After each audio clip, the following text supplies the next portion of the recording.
Sa ilalim ng matatag na paninindigan para sa disiplina at internal cleansing, mas pinahigpit ng Philippine National Police ang kanilang intelligence monitoring upang matukoy at maparusahan ang mga tauhang sangkot sa iligal na sugal at iba pang kriminal na aktibidad. Ang hakbang na ito ni Chief PNP Police General Jose Melencio Nartates Jr.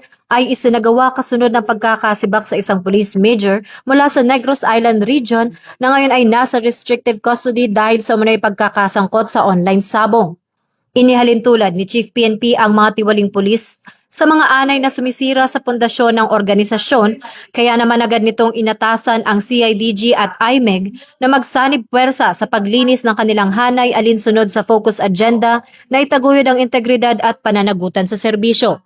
Kasabay nito, nananawagan ang pambansang kapulisan sa publiko na maging mapagmatsyag at huwag mag-atubiling isumbong ang anumang katiwalian o iligal na gawain ng mga pulis sa kanilang komunidad.